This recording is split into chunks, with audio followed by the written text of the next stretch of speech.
The Victory of the Cross by Dumitru Staniloae.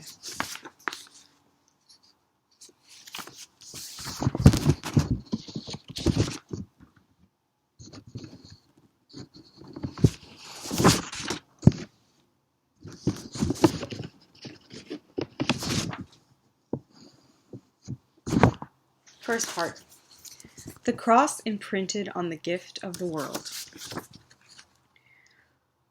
The world is a gift of God, but the destiny of this gift is to unite us with God who has given it. The intention of the gift is that in itself it should be continually transcended. When we receive a gift from somebody, we should look primarily towards the person who has given it and not keep our eyes fixed on the gift. But often, those who receive a gift become so attached to the gift that they forget who has given it to them. But God demands an unconditional love from us, for God is infinitely greater than any gifts given to us. Just as at the human level, the person who gives us something is incomparably more important than what is given, and should be loved for himself or herself, not only on account of the gift. In this way, every gift requires a certain cross, and this cross is meant to show us that they are not the last and final reality. This cross consists in an alteration in the gift, and sometimes even in its entire loss. We can see many meanings in this cross is imprinted on the gift of the world which God gives to us. St. Maximus the Confessor said that all the realities which we perceive with the senses demand the cross, and all the realities which we understand with our mind have need of the tomb.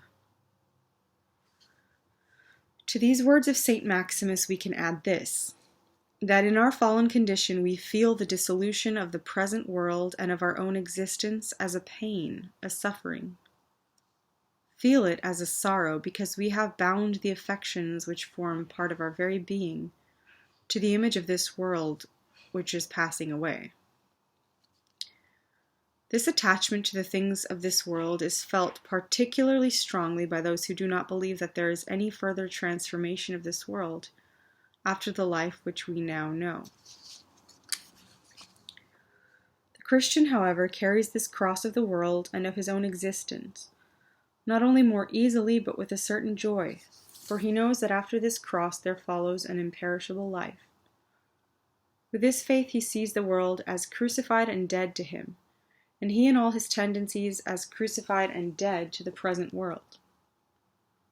This does not mean that he is not active in this world and that he does not exercise his responsibility towards it, but he works in order to develop in the present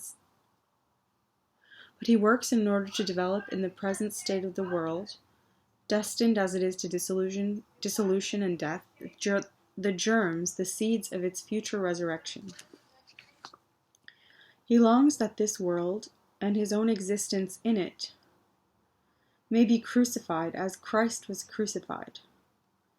That is to say, he wishes voluntarily to undergo the suffering of the cross, with the hope of resurrection into a higher world, an imperishable world, a resurrection which is truly with and in Christ.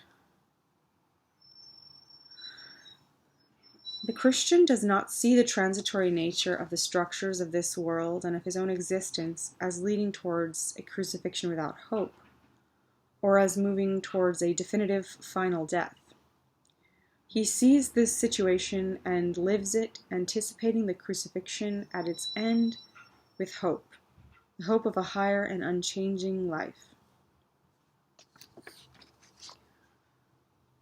However, it is not only the Christian who lives his own life and that of the world in anticipation of their crucifixion, lives them as nailed to the cross of the passing away of their present form.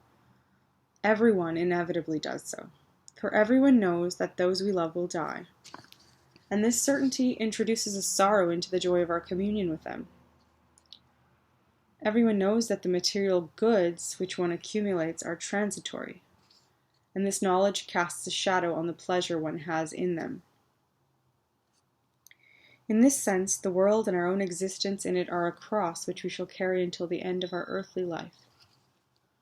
Never can man rejoice wholly in the gifts, the good things, and in the persons of this world. We feel the transitory nature of this world as a continual cross. But Christians can live this cross with the hope of the resurrection, and thus with joy, while those who have no faith must live this experience with increasing sadness, with a feeling that existence is without meaning, and with a certain despair which they cannot altogether alleviate.